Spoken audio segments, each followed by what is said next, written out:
Aujourd'hui, dans ta capsule VIP avec Pasteur Guy, je réponds à la question « Quoi faire quand Dieu te dit non? »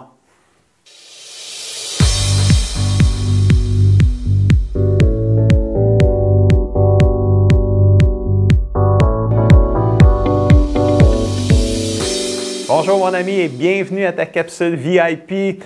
C'est toujours une grande joie pour moi et un privilège de pouvoir nourrir ton âme afin que tu puisses grandir et devenir tout ce que Dieu veut que tu deviennes. Es-tu prêt de nourrir ton âme pour une 51e capsule? Je crois que oui. Et le titre de la capsule aujourd'hui, c'est « Quoi faire quand Dieu te dit NON, non. » Quoi faire quand Dieu dit non à ta prière? Après plus de 38 ans à servir le Seigneur, j'ai vu Dieu répondre à mes prières de 3 façons différentes. La première, c'est Dieu, il disait « Guy, oui, je le veux. » Il répondait « oui » à mes prières. En d'autres occasions, Dieu, il disait « Guy, attends, c'est pas le bon moment. » Et dans d'autres occasions, Dieu disait « Non, je ne veux juste pas cela pour toi. » Alors, quoi faire quand Dieu te dit non? C'est ce que je veux partager avec toi dans cette capsule-là. Et je vais te partager 3 histoires bibliques qui vont te donner 3 conseils pour savoir comment réagir quand Dieu te dit non. Puis je te le dis, là, tu vas être béni, ça va t'aider, tu vas grandir dans ta relation avec le Seigneur quand Dieu te dit non. Première histoire, 1 Chronique, chapitre 28, versets 2 et 3. C'est David, le roi David, qui se lève et qui parle au peuple et qui dit « Gens de mon peuple, mes frères, écoutez-moi, j'avais l'intention de construire un temple pour y placer le coffre de l'alliance du Seigneur, là où notre Dieu pose ses pieds. J'ai donc préparé cette construction, mais Dieu m'a dit, ce n'est pas toi qui vas bâtir le temple en mon honneur. » Dieu a dit non à David, le roi. Un homme selon le cœur de Dieu, un homme que Dieu aimait, puis pourtant, David avait préparé toute la construction du temple pour Dieu, puis Dieu a dit non, c'est pas toi qui vas le construire. C'était son rêve, c'était ce qu'il avait dans son cœur. Il était passionné de ça, il aurait tellement voulu bâtir cette maison-là pour Dieu, mais Dieu a dit non. Il a dit, c'est ton fils qui va le faire, Salomon qui va le bâtir. Et David aurait pu être dévasté par cette réponse-là, mais il a réagi de cette façon-ci. On voit sa réaction dans 1 Chronique, chapitre 29, versets 11 et 12. Et la Bible dit que David commence en remerciant le Seigneur devant toute l'assemblée, puis il dit à Dieu, « À toi, Seigneur, la force et la puissance, l'honneur, la beauté et la grandeur. Tout est à toi. Dans le ciel et sur la terre, tu es le roi, toi qui es au-dessus de tous les êtres. La richesse et l'honneur viennent de toi.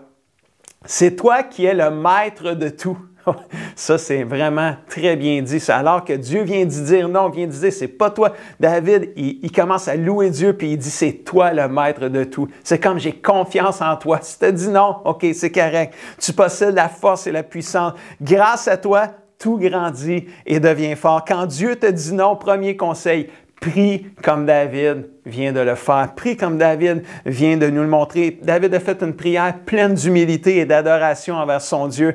Même si celui-ci venait de lui dire non à un de ses rêves, au lieu de se laisser abattre dans la colère, dans la déception, dans la frustration, dans le rejet, David a choisi de prier et d'adorer Dieu et de continuer à le servir avec un cœur humble et un cœur reconnaissant, même si Dieu avait dit non à son rêve.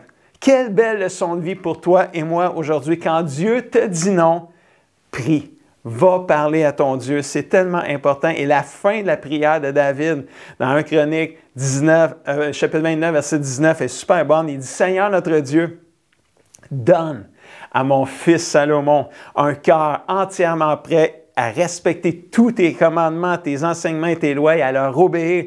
Donne-lui un cœur et qu'il puisse construire le temple pour lequel j'ai tout préparé. » Quand Dieu te dit non, prie comme David. Continue à servir Dieu et à l'adorer comme David le fait, même si ton rêve s'est brisé quand Dieu t'a dit non. Fais-lui confiance car rien de Dieu ne meurt. Tout ce qui n'est pas de Dieu finit par mourir, mais tout ce qui est de Dieu ne meurt jamais. Premier conseil, quand Dieu te dit non, prie. Deuxième conseil, deuxième histoire. Un jour, Jésus avait une demande à faire à Dieu le Père. juste avant d'aller à la croix. Plusieurs connaissent cette prière-là.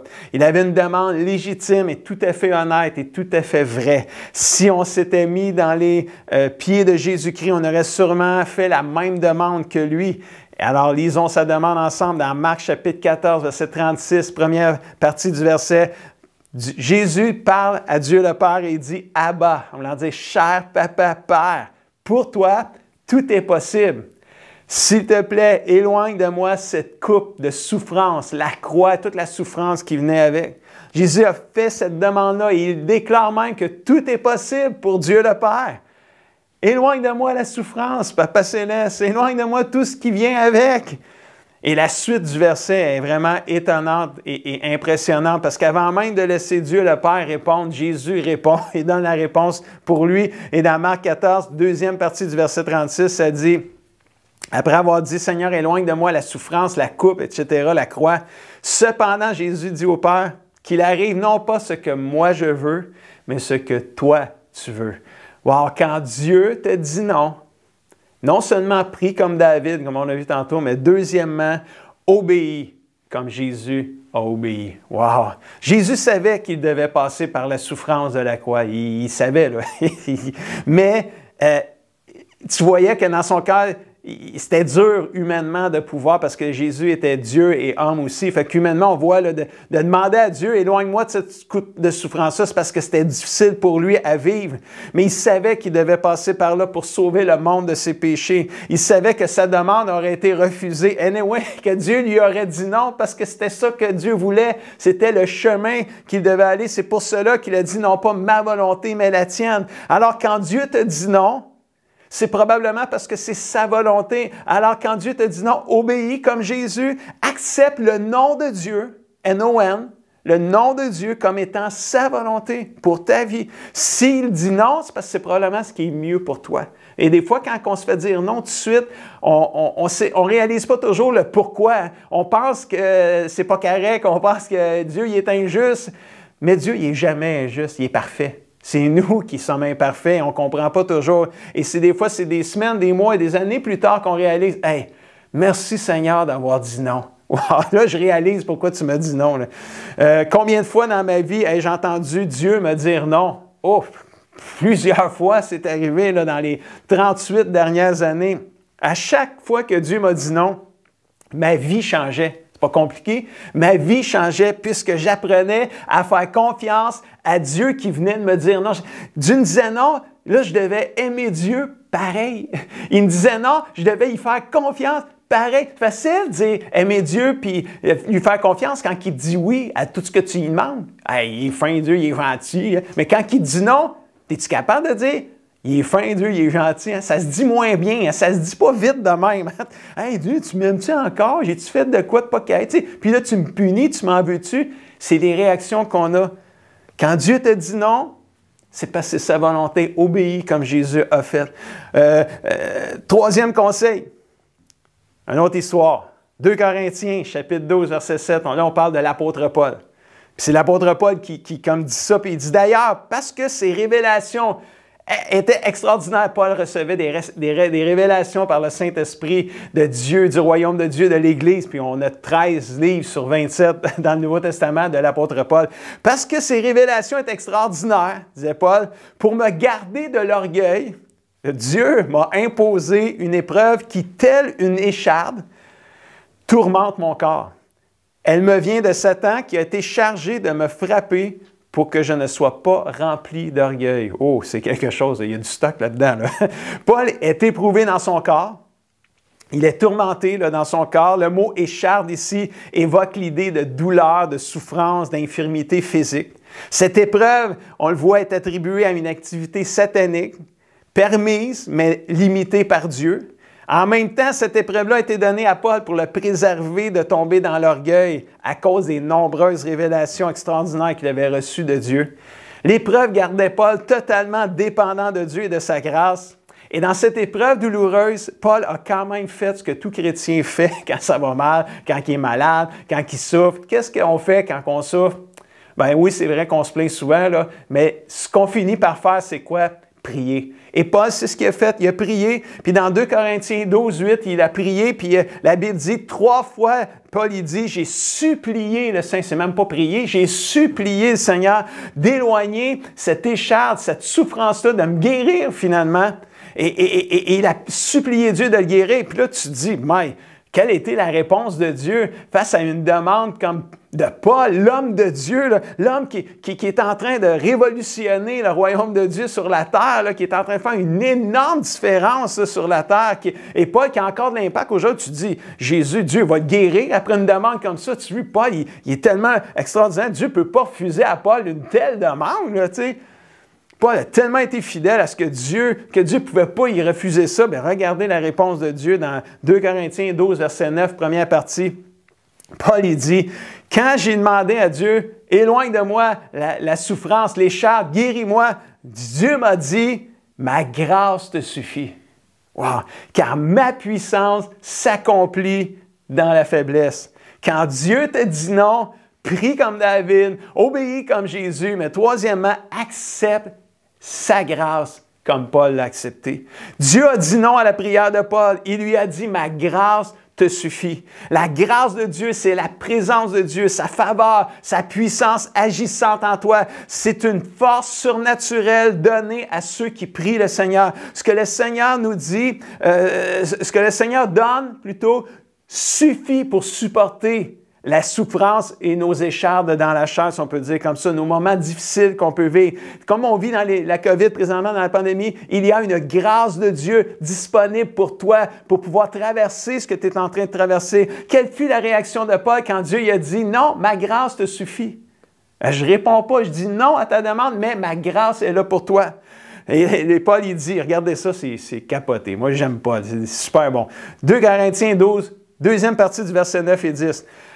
Aussi, Paul il dit, je me montrerai bien plus volontiers fier de mes faiblesses, afin que la puissance du Seigneur Jésus repose sur moi. C'est pourquoi je me plais. Je ne sais pas s'il y a quelqu'un qui est capable de dire ça, là, après que Dieu y ait dit non. Je me plais dans les faiblesses, dans les insultes, dans les détresses, dans les persécutions, dans les angoisses pour Christ. Wow! Parce que quand je suis faible, c'est alors que je suis fort. Paul a accepté la grâce de Dieu. Il a compris que quand Dieu dit non, c'est parce que sa grâce sera suffisante pour ce moment précis-là, pour la traverser. Alors, quand Dieu te dit non, accepte sa grâce comme Paul l'a fait. 27 ans passés, je tenais ma fille Natacha dans mes mains.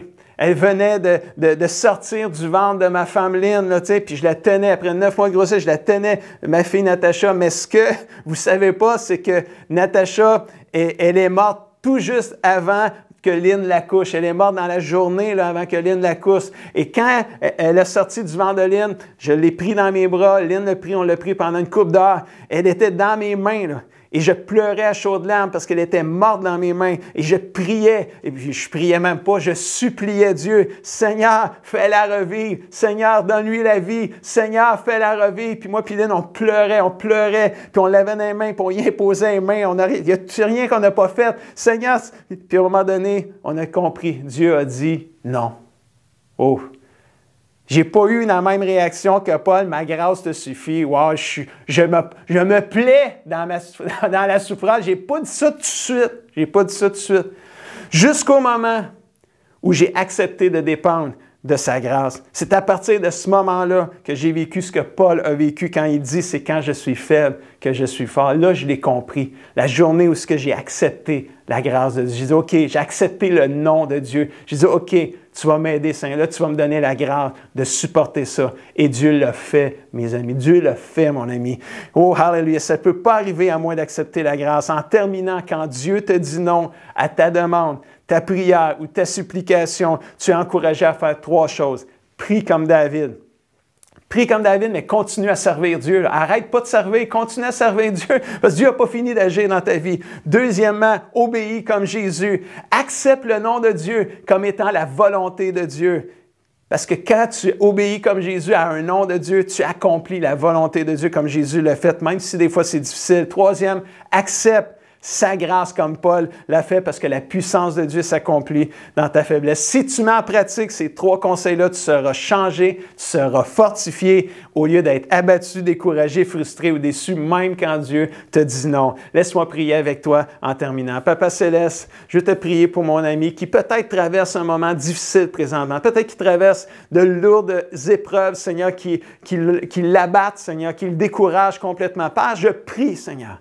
Je prie pour une grâce spéciale. Peut-être qu'il te demande des choses, Seigneur, puis toi, tu as juste dit non à sa demande, puis ça le décourage, ça le met à terre, ou tu tardes à répondre à ses demandes. Père, je prie qu'il puisse apprendre les leçons de vie que je viens de partager dans cette capsule, que tu puisses l'aider, Seigneur, à prier, à obéir et à accepter ta grâce, Seigneur, dans cette saison ici, que tu puisses le guérir, le restaurer, le relever, lui pardonner. Au nom puissant de Jésus, je le prie. Et tout le monde dit ou écrit un grand Amen. Avant de te laisser, je te laisse avec les défis de la semaine. Je ne peux pas te laisser sans ça. Détermine dans ton cœur d'accepter les noms de Dieu. N-O-N, les noms de Dieu entre parenthèses.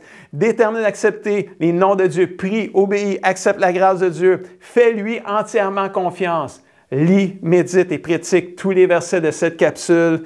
Et sur ce, je te dis à la semaine prochaine.